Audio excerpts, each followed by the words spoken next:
This is Andy Obermueller at StreetAuthority. I'm heading up to my farm in Kansas in the next couple of days to help with wheat harvest this year. My interest in agriculture actually led me to the discovery of a game-changing company. A game-changing company is one that irrevocably disrupts its industry.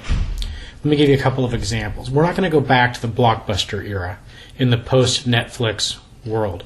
Netflix was a game changer. CD sales are never going to be what they once were since the iPod gained ubiquity, because the iPod was a game changer. In many cases, the face of small-town America was changed forever after the dawn of Walmart. Walmart was a game changer. We can debate what these changes mean for society, but what is not up for debate is that these game-changing companies made multimillionaires out of a lot of their early investors. And there are more companies like Walmart, Netflix, and Apple to be discovered.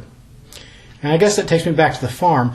Though it's smack in the heart of wheat country, we do occasionally grow some corn, and I just got to thinking one day about the future of ethanol.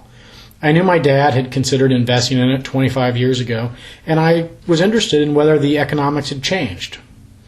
Well, yes and no is what I found out.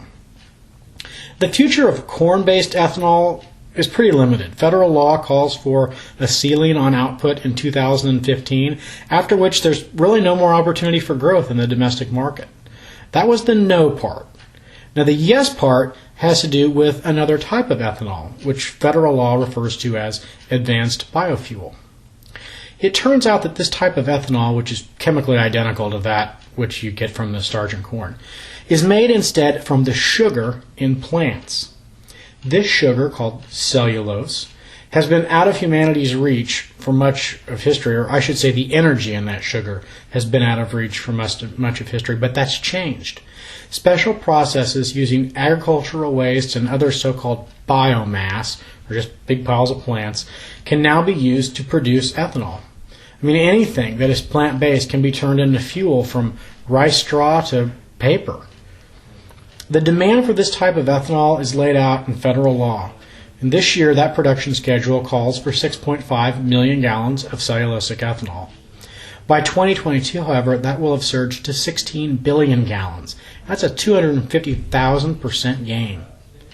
Now, when I heard that number, I said, yeah, right. I mean, we're not doing this now. I don't know when we could do it, and I can't believe that type of growth is even possible.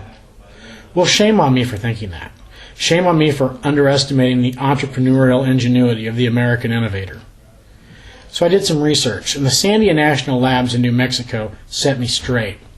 There, I found a feasibility study that its scientists had prepared that said there was absolutely no technical hurdle to be overcome. We could do this now.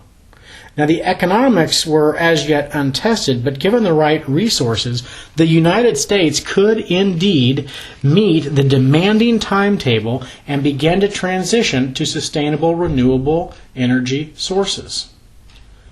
Cellulosic ethanol is not a game changer in and of itself, but a relatively tiny biotech company that manufactures special enzymes. Now that's the game changer. You see, without the right mix of these enzymes, it's all but impossible to make cellulosic ethanol with any decent efficiency.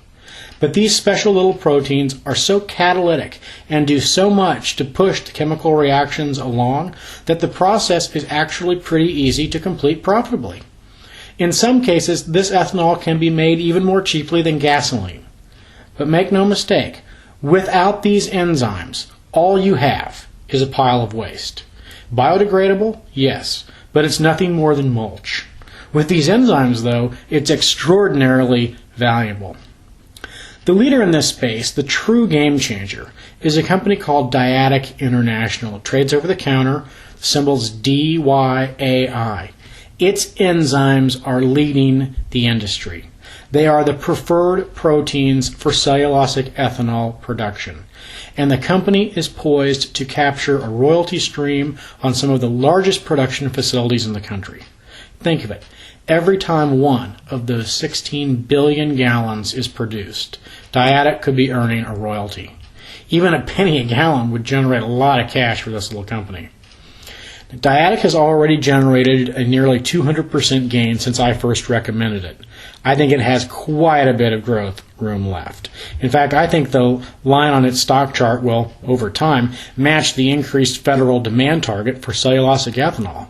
That's a geometric rate of growth, and there's no reason it can't be done. Lots of other game changers have helped their early investors capture huge gains, and I think Dyadic will too. I go into greater detail about Dyadic and other game changers in my recently released webcast. This video presentation will show you 4 companies I think have the potential to generate triple and even quadruple digit returns. You can gain immediate and free access to this webcast at StreetAuthority.com.